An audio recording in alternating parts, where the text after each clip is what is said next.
12월 10일 수요일입니다. 오늘은 사사기 11장 12절부터 마지막 20절까지 말씀입니다. 마지막 40절까지 말씀입니다. 입다 자기 딸을 번제물로 드리다 는 제목입니다. 입다 자기 딸을 번제물로 드리다. 오늘 본문은 길르앗 주민들에 의해서 길르앗의 왕으로 추대된 머리로 추대된 요 입다가 이 이스라엘을 치러 내려온 그 암몬 자손과 전쟁을 하고, 그리고서 전쟁에 앞서서 자기가 승리하고 돌아올 때에 자기를 가장 먼저 맞이하는 그를 하나님께 번제물로 드리라 이렇게 서약을 하죠. 그 서약대로 자기 딸을 번제물로 드렸더라는 좀 비참하고 좀 비극적인 그런 내용을 담고 있습니다. 오늘 본문은 서원을 잘못하면 큰일 난다 이런 도덕적 교훈을 말하고 있는 것이 아닙니다.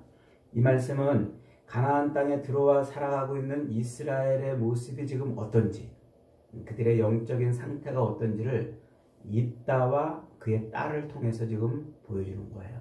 그러니까 입다와 그의 딸은 지금 이스라엘을 대표하는 그런 대표자의 모습으로 서 있는 것입니다.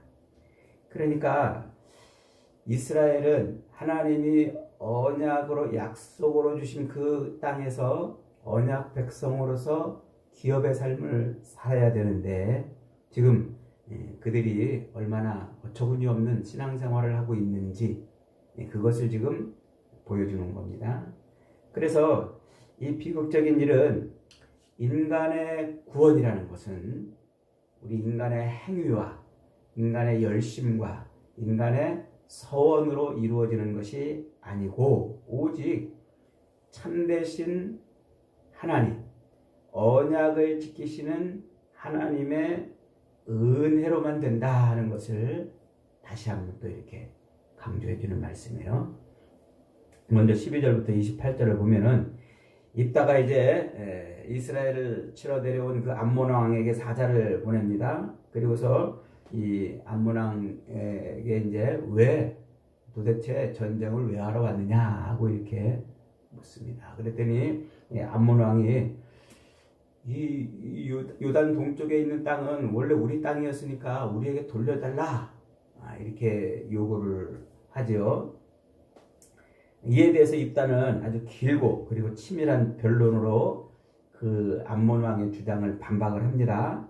그는 민수기 21장과 신명기 2장의 말씀을 거의 통째로 다 외우고 있는 것처럼 그렇게 과거 이스라엘의 역사를 쫙 설명을 하고 있습니다.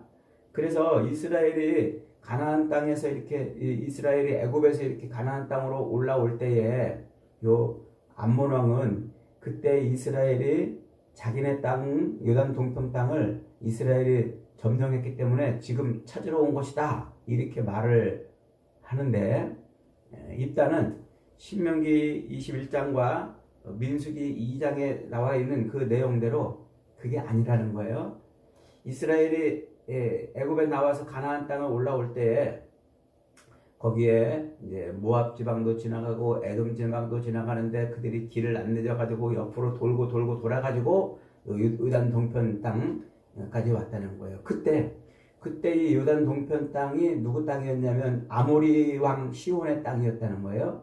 그래서 시온한테 우리가 살짝 좀 지나갈 테니까 길을 좀 터달라 그랬더니 시온 왕이 어떻게 했다고요? 도리어 이스라엘을 길을 안 내주고 도리어 공격을 했다. 그때 하나님이 이스라엘을 도우사 시온을 물리치고 그 땅을 이스라엘이 점령하게 했다 이 말이에요. 암몬 너희하고는 아무 상관이 없다. 우리 하나님이 이렇게 이 땅을 점령하게 해주셨다는 거죠. 그러면서 이제 암몬 왕에게 그렇게 말해요. 네가 섬기는 신이 만약에 어떤 땅을 너희에게 주었다면 너희는 그 땅을 취하지 않을 것이냐? 당연히 취하겠지. 우리도 마찬가지다. 우리도 하나님이 이 땅을 우리에게 주셨으니까 지금껏 취해온 거다. 만일 이 땅이 너희랑 관계가 있는 땅이었다면 왜 지금까지 300년 동안 이 땅을 그렇게 가만 내비두고 있었느냐 하는 것이죠. 그래서 이따가 이제 그렇게 암몬 왕에게 말을 하면서 결정적으로 이렇게 말을 해요. 27절에 내가 내게 죄를 짓지 아니하였거늘 네가 나를 쳐서 내게 악을 행하게 하는도다. 원하건대 심판하시는 여호와께서 오늘 이스라엘 자손과 암몬 자손 사이에 판결하기를 원하노라. 이렇게 마칩니다. 그러니까 지금 이 땅의 이 소유권과 그리고 지나온 그 모든 역사를 돌이켜보면서 이게 누구의 땅? 하나님의 땅이었다. 하나님의 땅이다. 는 것을 분명히 하고 있고, 이것은 힘이나 군사력으로 얻은 것이 아니고 하나님이 우리에게 판결해서 떼어준 땅이기 때문에 너희에게 줄 수 없다. 이렇게 이제 말하는 거예요. 여기까지 읽어보면은 참 일단은 너무나 괜찮은 아주 그냥 그 지나온 과거 역사 속에서 하나님이 행하신 일을 잘 알고 있는 사람처럼 이렇게 이제 보여줘요.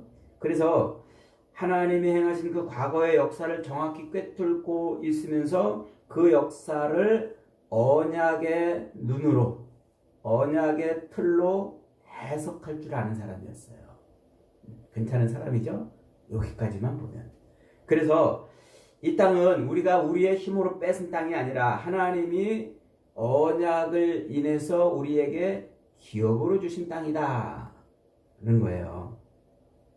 그래서 그렇게 이제 이 역사를 통해서 언약의 관점으로 자기 삶을 해석할 줄 아는 그런 모습을 보여주는데 갑자기 다른 모습을 보여요.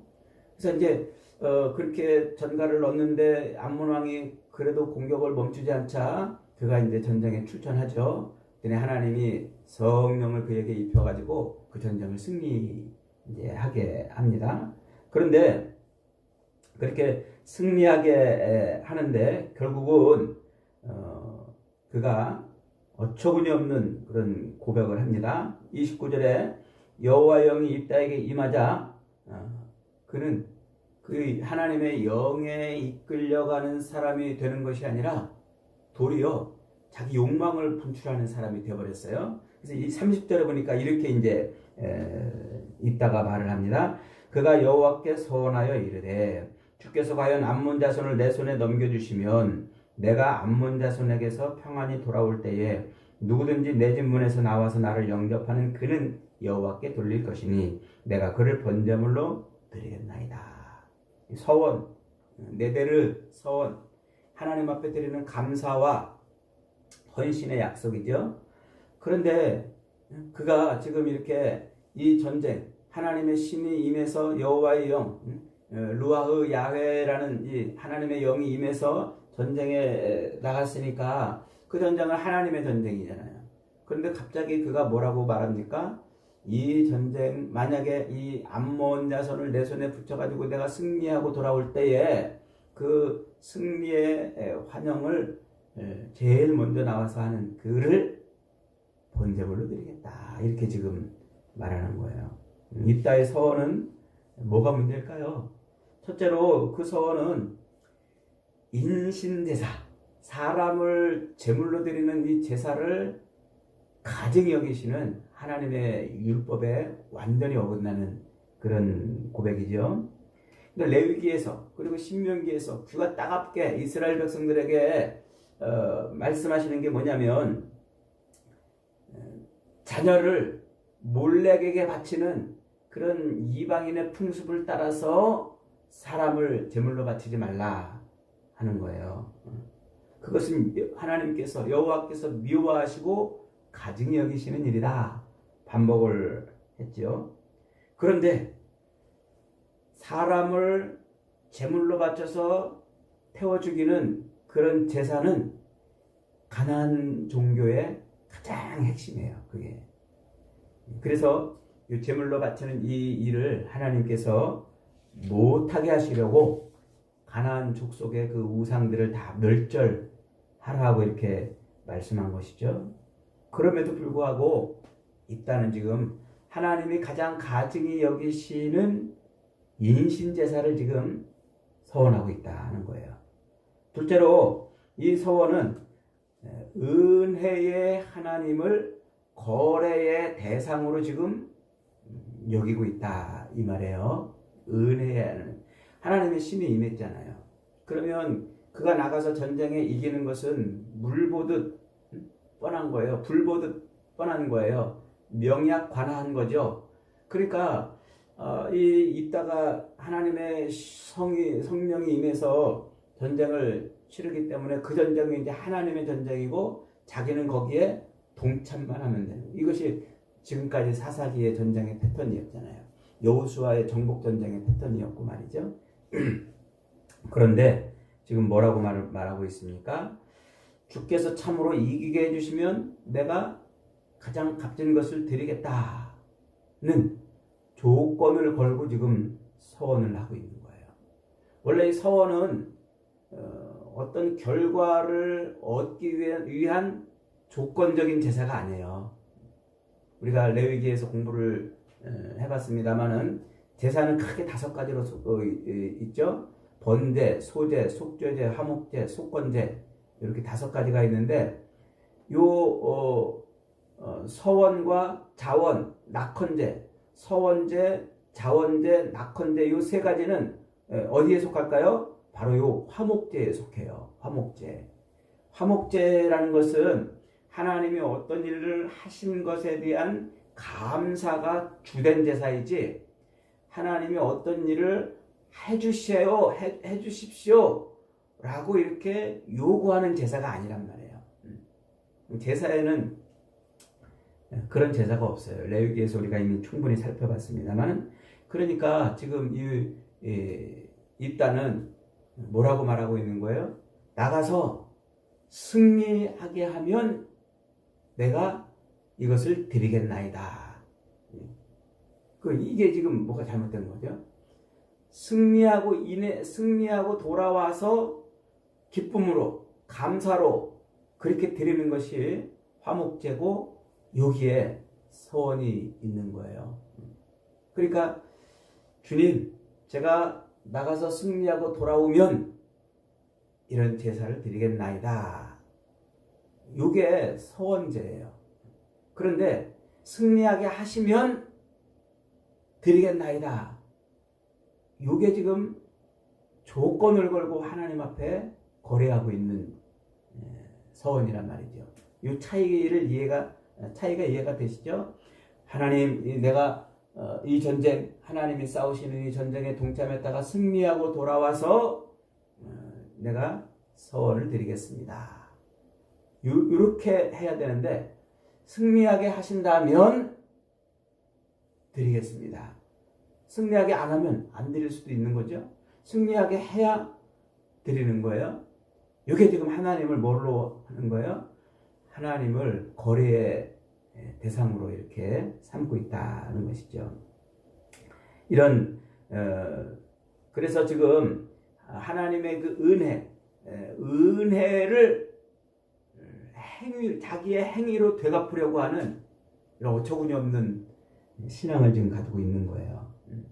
이것이 사사기가 지금 밝히려고 하는 이스라엘의 깊은 혼합주의 신앙, 가나안 족속과 섞여가지고 그들의 우상 섬기는 모습을 보고 그들의 우상을 섬기면서 여호와 하나님을 우상 섬기듯 하는 그런 혼합주의 신앙의 모습이다. 지금 그렇게 말하고 있는 거죠. 그러니까 일단은 과거에 하나님이 그 언약을 인해서 지금까지 자신들을 이스라엘을 이끌어 오셨다는 그 언약의 스토리는 기억하지만 그 언약을 지탱하고 언약의 삶을 지탱해 주는 하나님의 율법은 잊어버렸던 거예요. 요게 지금 사사시대다 그 말을 하고 있는 거예요. 다시 설명해 볼게요. 하나님께서 모세에게 신명기에서 반복해서 말씀한 게 뭐예요? 너희가 그 땅에 들어가거든 이 율법의 말씀을 손목에 메고 또 이마에 붙이고 기호를 삼고 문설주에 붙이고 자녀에게 부지런히 가르치라 그랬죠? 그래서 그 율법, 하나님의 그 율법의 말씀을 삶의 중심에 세워놓고 그 율법의 통치를 받으며 사는 것이 기업의 삶이라 그랬는데, 이들이 하나님의 언약을 인해서 이스라엘 가나안 땅에 들어왔지만 율법을 잊어버린 거예요. 언약의 스토리는 기억하는데 율법은 잊어버렸다. 이게 지금 오늘 이 입다를 통해서 본문이 밝혀주는 겁니다. 그러니까 입다는 아마 자기 출신이 비천한 출신이잖아요. 그래서 어떤 면에서는 사람들과 거래를 해서 자기가 지금 이렇게 지도자가 되었는데 그런 이 불안한 심리를 가지고 있었을지도 몰라요. 그래서 내가 반드시 승리해서 이 자리를 지켜야 되겠다는 그런 불안함과 또 전쟁에서 지면 안 된다는 두려움과 이런 어떤 심리적 상태가 그가 어릴 때부터 보아왔던 그 이방 우상, 이스라엘의 저 변두리에서 우상들을 섬기던 이방의 문화를 가지고서 신앙생활을 해왔다는 것이죠. 그러니까 그는 하나님의 은혜, 하나님의 영이 임해서 그 영에 이끌리는 하나님의 은혜를 붙들고 사는 삶이 아니라 자기의 열심, 자기의 뭔가 행위를 통해서 이 모든 것을 보상받고 싶었던 겁니다. 그래서 누구든지 내 집 문에 나오는 자를 그렇게 번제물로 드리겠다는 위험한 소원을 하는 것이죠. 그러니까 이 서원 내용 자체는 이미 무모할 뿐만 아니라 율법과 사랑의 계명을 철저하게 무시한 서원인 거예요. 그러니까 지금껏 이스라엘 백성들에게 그렇게 귀가 따갑게 얘기했던 그 하나님의 율법의 말씀을 붙들고 살라는 말씀을 내팽개친 그 전형적인 모습이다. 그것을 지금 말씀하고 있는 것이죠. 그래서 결국은 어처구니 없는 서원의 결과가 참혹하게 이제 드러납니다. 그래서 그렇게 서원을 하고서 그가 이제 개선하고서 이제 개선 장군으로 돌아오는데 34절은 뭐라고 말합니까? 보라, 그의 딸이 소고를 잡고 춤추며 나와서 영접하니 이는 그의 무남동녀라. 거기다가 성경이 토를 달아놨어요. 보라 하고 그냥 스토리를 이렇게 말하는 게 아니라 주지를 시키는 거죠. 우리의 이목을 거기다가 고정시키게 하는 거예요. 보라, 보라, 그의 딸이 소고를 잡고 춤추며 나와서 영접하니 이는 그의 무남동녀라. 이 무남동녀라는 말은 창세기 22장에 이삭을 번제로 드리던 외아들 그 이삭을 번제로 드리던 그 장면을 떠올리는 거예요. 그러면서 하나님은 결국 그 이삭을 하나님이 바치라고 요구했고 그 이삭을 바치는 아브라함의 손을 잡아서 이삭 대신 하나님이 준비하신 제물을 드리도록 그렇게 한 제사, 그게 하나님이 받으시는 제사인 거예요. 그런데 지금 입다는 하나님의 그 약속에 아무것도 없었던, 하나님의 음성도 없고 하나님의 말씀도 없었던 제사를 결국은 할 수밖에 없는 것이죠. 하나님이 명령하신 적도 없고 또 하나님이 가증히 여기시는 인신제사를 그는 그렇게 합니다. 성경은 이 입다의 행위에 대해서 침묵하고 있어요. 아무 말씀도 하지 않아요. 아브라함은 하나님이 아브라함에게 나타나서 아브라함아 멈춰라 하고 말씀했지만 입다의 이 이야기 속에는 하나님의 음성이 없어요. 결국 이것은 하나님이 기뻐하는 제사가 아니라 인간의 무지와 혼합주의가 빚어낸 비극이라 하는 것을 지금 말해주고 있는 겁니다. 그러면서 이제 입다의 딸의 태도가 더욱더 가슴을 또 아프게 하죠. 그녀는 아버지의 그 서원을 듣고서 36절에서 이렇게 말합니다. 딸이 그에게 이르되 나의 아버지여, 아버지께서 여호와를 향하여 입을 여셨으니 아버지의 입에서 낸 말씀대로 내게 행하소서. 하나님 앞에 서원한 것을 가볍게 여기지 않으려는 그런 경외심, 서원을 지켜야 한다는 그 진지한 태도, 이런 점에서는 그가 아주 믿음을 가진 것처럼 보이지만, 그러나 그녀의 경건 역시도 잘못된 서원 위에 세워진 거예요. 이미 우리가 민수기나 신명기에서 배웠지만은 서원을 했을 때 그 서원이 잘못되면 물을 수가 있었잖아요. 그게 레위기에서도 그랬고, 서원이 잘못되면은 그 서원을 물을 수 있는 그런 길이 있었단 말이에요. 그런데 그 서원을 무르지를 않은 거예요. 그러니까 하나님은 사람의 생명을 서원으로, 사람의 생명을 제물로 바치라는 그 서원을 원하신 적도 없었고, 또 율법에 반하는 서원은 무르기를 할 수 있는데도 불구하고 이 율법을 전혀 몰랐던 거예요. 율법을. 그러니까 이 입다의 딸 역시 그 언약의 은혜 안에 살지만, 정작 삶의 중심에 하나님의 말씀인 율법을 놓고 있지 않으니까 그는 혼합된 가나안 종교와 혼합된 그런 신앙을 가지고 있는 거예요. 결국은 지식이 없는 그런 세대의 딸로 그렇게 자기를 드리게 된 것이죠. 그래서 성경은 이 사건을 모범적인 순교의 헌신으로 기념하지 않고 이스라엘의 관습이 되었다, 이렇게 말해요. 그래서 마지막 절을 이렇게 끝내는 거예요. 이스라엘의 딸들이 해마다 가서 길르앗 사람 입다의 딸을 위하여 나흘씩 애곡하더라. 해마다 그 입다를 위해서 나흘씩 애곡하는 그런 절기가 생겨버린 거예요. 민수기 신명기에서, 레위기 민수기 신명기에서 하나님께서 지키라고 하는 절기는 어떤 절기예요? 유월절, 맥주절, 또 초막절, 안식일, 안식년, 이런 것밖에 없어요. 이게 하나님이 원하시는 절기였어요. 그런데 지금 이스라엘 백성들은 하나님이 원하시는 그 절기가 아닌 어떤 절기를 지키고 있어요? 입다의 딸을 위해서 통곡하고 애곡하는 절기를 지키고 있는 거예요. 이게 무슨 말입니까? 이스라엘은 마땅히 유월절, 맥주절, 초막절을 지키며 여호와의 구원을 기념해야 되는데, 잘못된 서원 때문에 희생된 처녀를 기억하며 울고 있는 세대다는 거예요. 하나님의 그 구원을 인해서 유월절, 맥주절, 초막절, 안식일, 안식년을 지켜야 될 그 이스라엘이 지금 잘못된 서원을 인해서 울고 있는 세대가 되었다 라고 지금 말하고 있는 거예요. 이게 지금 오늘 본문이 말하는 핵심이에요. 그러니까 그녀의 죽음이 옳았다는 게 아니라 그 시대가 얼마나 심각하게 하나님의 말씀에서 멀어져 있는지, 하나님과 상관없는 삶을 살고 있는지 그걸 보여주는 거예요. 동시에 나흘씩 애곡하는 이 탄식은, 참된 희생은, 이것이 피 흘림이 문제를, 인간의 피 흘림이 문제를 해결하지 못한다는 탄식, 인간의 탄식을 대변해 주는 거예요.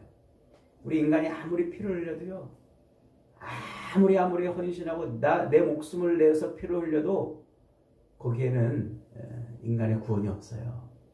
그러니까 오직 우리의 구원은 누구의 피 흘림으로? 언약의 완성체인 예수 그리스도의 피 흘림으로만 우리가 구원을 얻는 거예요. 그 놀라운 구원의 진리를 하나님은 여기서 이렇게 또 말씀을 해주고 있는 겁니다.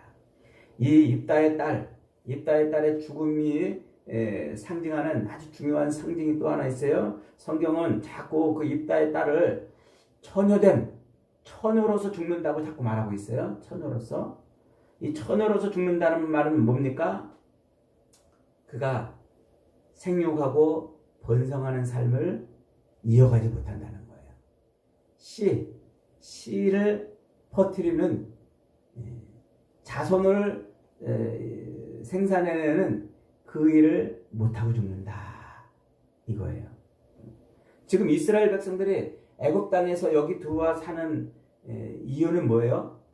가나안 땅에 들어올 수 있었던 이유는 하나밖에 없어요.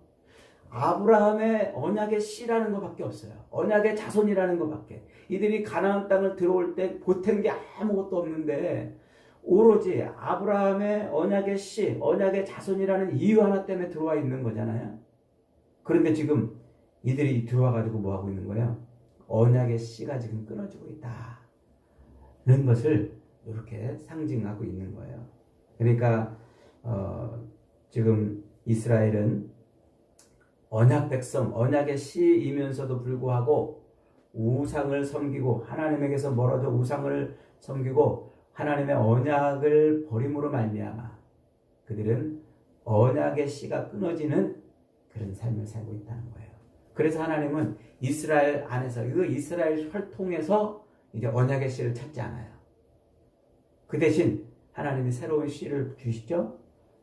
예수 그리스도를 하나님의 씨를 우리에게 주시는 거예요. 그래서 그를 통해서 이스라엘 안에서 언약의 씨를 가지고 구원을 이끌어가는 게 아니라 이제 이스라엘은 언약의 씨가 끊어졌어요. 그래서 예수님이 오시는 거예요. 예수님이 오셔서 그 언약의 씨를 대신하셔서 우리를 구원해 가시는 것이죠. 그래서 오늘 본문은 이스라엘의 그 가나안 땅의 삶이 지금 얼마나 기가 막힌 그런 혼합된 신앙을 하고 있는지, 그들이 하나님의 말씀을 버림으로써 겪는 그 고통이 무엇인지, 그로 인해서 그들의 종말이 어떤지를 지금 보여주고 있는 겁니다. 여러분, 그렇습니다. 오늘 우리는 하나님의 언약 안에 있어야 돼요. 언약의 완성체인 예수 그리스도, 말씀이 육신이 되어 우리 가운데 오신 그 예수 그리스도를 붙드는 것 밖에는 구원이 없어요. 그것 밖에는 평안이 없어요. 그것 밖에는 우리가 하나님 앞에 온전해질 수 있는 길이 없어요.